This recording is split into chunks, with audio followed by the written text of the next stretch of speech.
Hello everyone, आज है 23 अप्रैल और आप सभी को अक्षय तृतीया की हार्दिक शुभकामनाएं। तो आज हम 23 अप्रैल से बनने वाले करंट अफेयर्स को डिस्कस करेंगे और लास्ट में कुछ जीके के क्वेश्चंस भी डिस्कस करेंगे जो एग्जाम में पूछे जा चुके हैं या फिर मोस्टली पूछे जाते हैं। चलिए स्टार्ट कर लेते हैं हम आज का वीडियो। फर्स्ट क्वेश्चन है, हाल ही में लता दीनानाथ मंगेशकर पुरस्कार 2023 से किसे सम्मानित किया गया है? तो ये आशा भोसले जो लता मंगेशकर जी की बहन थी उन्हें सम्मानित किया गया है और ये किसी सिंगिंग के क्षेत्र में नहीं दिया जाता। और इसकी शुरुआत पिछले साल 2022 में ही नरेंद्र मोदी ने स्टार्ट की थी, जिसमें सबसे पहले लता मंगेशकर दीनानाथ अवार्ड नरेंद्र मोदी जी को ही दिया गया था और अब जो है ये आशा भोसले को दिया गया है। और ये इसलिए दिया जाता है क्योंकि देश समाज की किसी उन्नति में, प्रगति में, चाहे वो कोई भी सेक्टर हो, सिंगिंग हो, डांसिंग हो, उनसे में अपना जो है नाम कमाया हो, जो श्रेष्ठ हो, तो इसीलिए जो ये है इनको ये दिया गया है आशा भोसले को सम्मान। और आशा भोसले एक सिंगर है, लता मंगेशकर जी की बहन है। अब हम अदर ऑप्शंस भी अवार्ड से रिलेट करके पढ़ेंगे। जैसे राज सुब्रमण्यम को अभी मैंने बताया, प्रवासी भारतीय जो सम्मान है वो प्रोवाइड कराया गया है क्योंकि इन्होंने ये एक इंडो अमेरिकन है और भारत के इस योगदान में इन्होंने सहयोग किया है। ठीक है। और शिव शंकरी ये तमिलनाडु से बिलोंग करती है, मैंने आपको बताया था। इनको इनकी रचना सूर्य वंशम के लिए अभी सरस्वती सम्मान दिया गया है 2023 का। ज्ञान चतुर्वेदी को इनकी रचना पागल खाना के लिए कौन सा सम्मान दिया गया है? तो व्यास सम्मान से इन्हें सम्मानित किया गया है। अब देखते हैं नेक्स्ट क्वेश्चन। नेक्स्ट क्वेश्चन है, हाल ही में किस देश ने अंतरिक्ष में अपना पहला पृथ्वी अवलोकन सैटेलाइट टाइफा 1 लॉन्च किया है? तो ये जो टाइफा 1 है ये केन्या ने लॉन्च किया है। केन्या आप लोग सभी जानते हैं एक अफ्रीकी देश है, इसी ने जो है ये लॉन्च कर दिया है। ठीक है। और इसका ये फर्स्ट सैटेलाइट है, टाइफा नाम दिया गया है इसको। और अब इसको हम मैप से डिस्कस करेंगे और ये आपको याद रखना है कि ये एक सैटेलाइट है। अफ्रीका के देश में जो ये 4 कंट्रीज मैंने आपको बताई है ना, इरिट्रिया, डिजिबुती, इथोपिया और सलामिया, ये वाला क्षेत्र जो है, जो हॉल कंट्रीज ऑफ अफ्रीका कही जाती है, और ये ठीक उन्हीं के नीचे केन्या पड़ जाता है। ठीक है। और केन्या आपको जानते हैं ये भूमध्य रेखा जो कट रही है ना यहाँ से, अफ्रीका महाद्वीप ऐसा है जिसमें से कर्क रेखा, भूमध्य रेखा और मकर रेखा तीनों होकर गुजरती है। तो केन्या जो है इसको भूमध्य रेखा काटती हुई गुजरती है। केन्या का मैंने आपको एक लामू द्वीप बताया है जिस पर जो है चाइना का कब्जा है। ठीक है। तो ये याद रखना। और ये इरिट्रिया, जिबूती, इथोपिया, सोमालिया, ये हॉर्न कंट्रीज ऑफ अमेरिका, क्यों? क्योंकि ये आने वाले समुद्रों के जहाज को लूट लेते हैं। फिर यहाँ से आपको मैंने मलावी पढ़ाया था, क्यों चर्चा में था? फेराडी नाम का चक्रवात आया था और मलावी अफ्रीका का जो है स्विट्जरलैंड कहा जाता है अपनी झीलों और पर्वतों के कारण। ठीक है। और मोजाम्बिक चैनल की लोकेशन पड़ जाती है, पूछा जाता है। तो ये जो मेडागास्कर यहाँ पे द्वीप आपको दिखा रहा है और अफ्रीका द्वीप महाद्वीप के बीच में ये मोजाम्बिक चैनल है और एक मोजाम्बिक जलधारा है जो गर्म जलधारा है, क्योंकि मोजाम्बिक एक देश है यहाँ का अफ्रीका का। साउथ अफ्रीका क्यों चर्चे में था? साउथ अफ्रीका इसलिए चर्चे में था क्योंकि हमने इससे 100 चीते लाने का लक्ष्य रखा है और हर साल 12 चीते लाएंगे। नामीबिया से भी हम सबसे पहले नामीबिया से ही चीते लाए थे, जो 8 चीते कुनु नेशनल पार्क में लाए गए थे मध्य प्रदेश के, वहीं से लाए गए थे। और उसके बाद मैंने आपको बताया है विक्टोरिया लेक यहाँ पर जो दिख रही है, यहीं से जो है नील नदी का उद्गम होता है, निकलती है और ये अपने इजिप्ट में बहती है, फिर यहाँ बहती हुई मेडिटेरेनियन सी भूमध्य सागर में गिर जाती है। और इजिप्ट क्यों चर्चा में था? 74वें अभी 2023 के गणतंत्र दिवस पर हमने अब्दुल फतेह अल सीसी जो है कि राष्ट्रपति, उनको एज ए गेस्ट के तौर पे बुलाया था। ठीक है। और तो मोरक्को मैंने आपको बताया है, स्पेन बताया है, यूरोप और अफ्रीका महाद्वीप को अलग करती है जिब्राल्टर जल संधि, या स्पेन और मोरक्को को। और कर्क रेखा को कौन सी नदी? माही नदी 2 बार काटती है जब ये भारत में प्रवेश करती है, 8 राज्यों से होकर गुजरती है। ठीक है। इक्वेटर को कोंगो या जायरे रिवर 2 बार काटती है। मकर रेखा को लिम्पोपो रिवर 2 बार काटती है। ठीक है। अब हम अदर ऑप्शन डिस्कस करेंगे कुछ रॉकेट वगैरह से ही रिलेटेड। तो भारत ने अभी क्या लॉन्च किया है? तो भारत ने देखो अभी वन वेब कंपनी जो है ना ब्रिटेन की, इसके साथ मिलकर एक ही रॉकेट से 36 सैटेलाइट अभी हाल ही में लॉन्च की है ब्रिटेन की कंपनी के साथ मिलकर।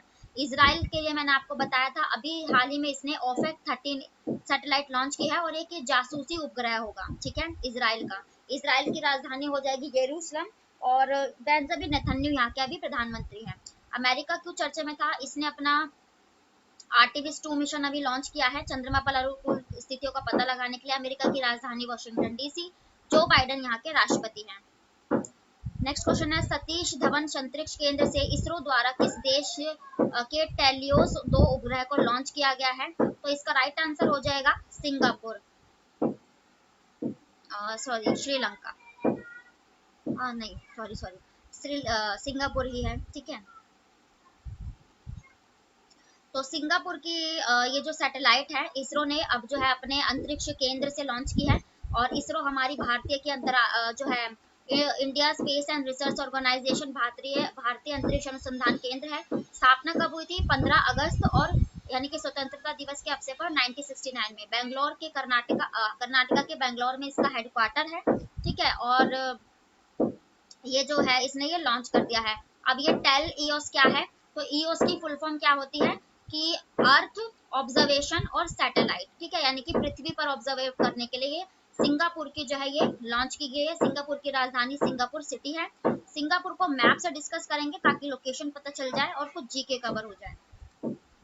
तो इंडिया के पर्सपेक्टिव में यहाँ पर आप देख रहे हो ये यहाँ से होता हुआ ये सिंगापुर की लोकेशन पड़ी जाती है। मलेशिया के जो ठीक नीचे ये सिंगापुर जो है देश पड़ जाता है, ठीक है। हमारे पड़ोसी देश है ना म्यांमार, थाईलैंड, कंबोडिया, इनसे नीचे होते हुए ये लोकेशन पड़ जाती है, ठीक है। और यहाँ श्रीलंका की लोकेशन पड़ जाती है, तो ये इसलिए चर्चा में था, ठीक है। अब हम अदर ऑप्शन डिस्कस करेंगे। ये भी सैटेलाइट या उपग्रह जो भारत में लॉन्च किए गए हों, जैसे श्रीलंका का हमने कौन सा सैटेलाइट लॉन्च किया हुआ है? तो रावण 1 एक सैटेलाइट हमने श्रीलंका का लॉन्च किया हुआ है। श्रीलंका की राजधानी श्री जयवर्धन कोट्टे और कोलंबिया, दो राजधानी है। रानिल विक्रम सिंघे यहाँ के राष्ट्रपति है, और दिनेश गुणवर्धन यहाँ के प्रधानमंत्री है। और ब्राजील की बात करें, ब्राजील एक दक्षिण अमेरिका का सबसे बड़ा देश है, आप लोग जानते हैं। और इसमें क्योंकि विशाल अमेज़न के घने जंगल पाए जाते हैं, मैंने आपको बताया है, तो उसी के नाम पर अमेजोनिया फर्स्ट नाम की एक सैटेलाइट भारत से ही लॉन्च की गई थी, ठीक है। ब्राजील की राजधानी ब्राजीलिया। और नेपाल क्यों चर्चा में था? क्योंकि नेपाल से भी हमने नेपाली सैटेलाइट 2 लॉन्च की थी, ठीक है। ये भी भारत से लॉन्च की गई थी। नेपाल की राजधानी काठमांडू है, और पुष्पदहल कमल प्रचंड अभी यहाँ के प्रधानमंत्री बने हैं। नेक्स्ट क्वेश्चन है, हाल ही में थावे महोत्सव का आयोजन कहाँ किया गया? तो ये बिहार में किया गया था, और ये पूजा का फेस्टिवल है एक, ठीक है, और यहीं पर ये मनाया जाता है, ठीक है। तो ये थावे गोपालगंज में जो है मनाया गया। बिहार की राजधानी हो जाएगी पटना। नीतीश कुमार यहाँ के मुख्यमंत्री। इसके कुछ करंट अफेयर डिस्कस करेंगे। जो भारत का रबड़ का सबसे बड़ा पुल बनाया किस नदी पर? फाल्गु नदी पर। तो ये नीतीश कुमार ने ही इसका उद्घाटन किया था। तो अभी बिहार साक्षरता की एक इंडेक्स जारी किया जिसमें सबसे कम साक्षरता दर बिहार राज्य में ही है। बिहार के सीतामढ़ी इलाके में ही सीता माता की सबसे बड़ी मूर्ति का जो है पिछले साल उद्घाटन किया गया था। और इथेनॉल पॉलिसी लागू करने वाला पहला राज्य बिहार ही था। और बिहार का जो ये आप गया सुना होगा, जहाँ पर महात्मा गौतम बुद्ध को ज्ञान जो है मिला था, बोध गया जिसे कहते हैं। तो ये गया में ही ना बुद्ध भगवान की एकमात्र लेटी हुई प्रतिमा पाई गई थी, जो पूरे भारत में सिर्फ यही है, भारत और विश्व में। नेक्स्ट क्वेश्चन देख लेते हैं। अच्छा, पहले हम अदर ऑप्शंस भी डिस्कस करेंगे कुछ फेस्टिवल से रिलेटेड। तो बिहार का आप एक और जाट जाटिन जो नृत्य है ये बिहार से हो जाएगा। और छठ पूजा आपने सुनी होगी बिहार की। नागालैंड इसका जो है हॉर्न फेस्टिवल जो मनाया जाता है, हॉर्नबिल फेस्टिवल, ये 10 दिन का होता है। नागालैंड इसे अपने स्थापना के दिवस के रूप में मनाता है। नागालैंड की स्थापना 1 दिसंबर 1963 में हुई।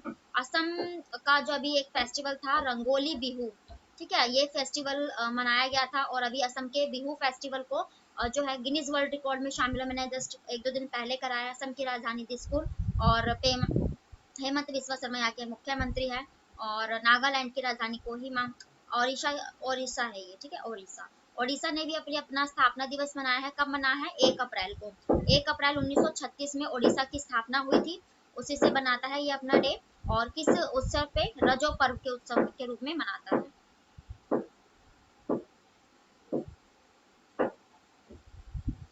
नेक्स्ट क्वेश्चन है, किस देश ने हाल ही में अपने सभी परमाणु ऊर्जा संयंत्रों को बंद कर दिया है? तो इसका राइट आंसर हो जाएगा जर्मनी। आप लोग जानते हैं जर्मनी जो है हाइड्रोजन से चलने वाली सबसे पहली ट्रेन बनाने वाला विश्व का राज्य बना था, क्योंकि ये ग्रीनरी की ओर जो है बढ़ रहा है, और इसने 2035 तक का लक्ष्य रखा है कार्बन उत्सर्जन मुक्त होने का और ग्रीनरी को बिल्कुल अपने यहाँ पर प्रोवाइड कर देने का, ठीक है। जर्मनी की राजधानी क्या हो जाएगी? बर्लिन, ठीक है। ओलाफ शोल्ज अभी यहाँ के चांसलर हैं। ठीक है। तो ये जर्मनी ने किया है। और आप लोग जर्मनी से ये रखना कि अभी जो फेडरेशन ऑफ इंटरनेशनल हॉकी 2022 के हुए हैं, और सॉरी 2023 के जो हुए, जो उड़ीसा के भुवनेश्वर और राउरकेला में हुए थे, तो इसमें जर्मनी में किसको हराकर ये जीता था? ये बेल्जियम को हराकर ये इस बार का federation of international hockey Germany ने जीता था। मैप से इसको डिस्कस करेंगे।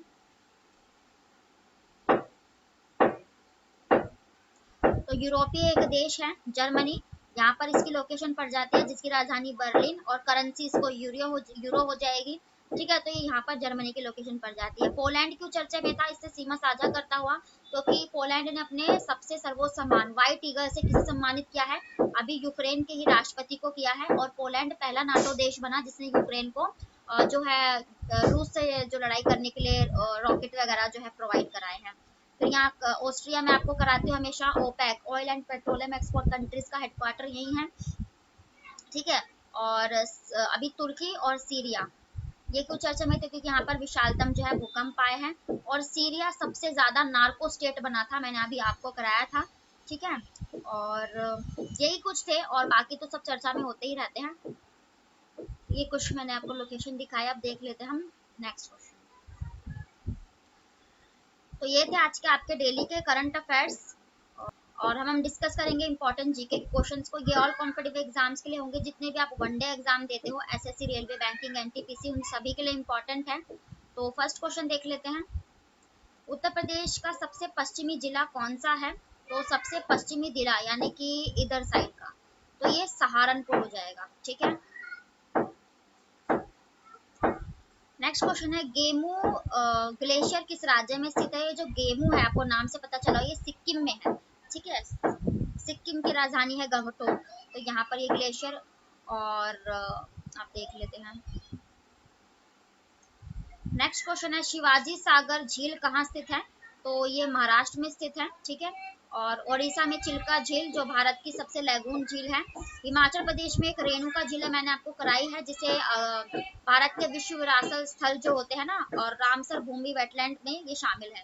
राजस्थान की गांधी सागर झील आपने पढ़ी होगी।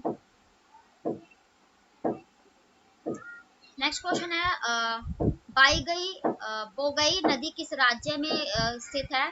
तो ये जो बाईगई नदी है, तमिलनाडु की एक नदी है। ठीक है। केरला के आप वेबनाड झील रिलेट कर सकते हो। ठीक है, ये सारी चीजें हैं।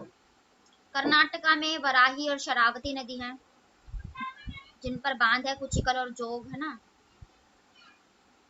नेक्स्ट क्वेश्चन है, स्वामी विवेकानंद स्मारक किस राज्य में स्थित है? तो ये तमिलनाडु में स्थित है। ठीक है, तमिलनाडु के कहां पर? कन्याकुमारी में। तमिलनाडु की राजधानी क्या है?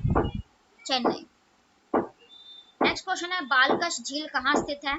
तो ये बालकाश झील ये कजाकिस्तान में स्थित है। ठीक है, कजाकिस्तान की राजधानी अस्ताना। अमेरिका की आपने एक सुपीरियर झील मैंने आपको कराई है, जो पूरे विश्व की सबसे ज्यादा ताजे पानी की झील है, वो अमेरिका में है। नेक्स्ट क्वेश्चन है, किस वर्ष से सविनय अवज्ञा आंदोलन को पूरी तरह रोक दिया गया था? तो ये 1934 में। शुरू कब हुआ था? 1930 में, जिसे आप नमक आंदोलन या ये सब कहते हो, दांडी यात्रा वगैरह। ठीक है। 1922 में असहयोग आंदोलन को खत्म किया गया था। क्यों? क्योंकि चोरी चोरा घटना के कारण। और 1919 में रोलैट एक्ट जो है पारित किया गया था। ठीक है। और 1930 में आप दांडी यात्रा रिलेट कर सकते हो। CACP की फुल फॉर्म क्या है? तो ये है commission for agricultural cost and prices. ठीक है, तो इसकी ये फुल फॉर्म हो जाती है।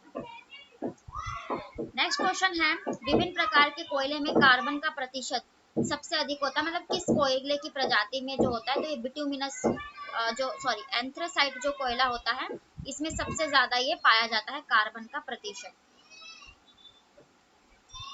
नेक्स्ट क्वेश्चन है, ये रिवीजन है। तो ये थे आज के आपके डेली के करंट अफेयर्स और स्टैटिक जीके के प्रश्न। जितने भी अदर फैक्ट या जीके बन सकते हैं, मैंने उन सभी को कवर किया है।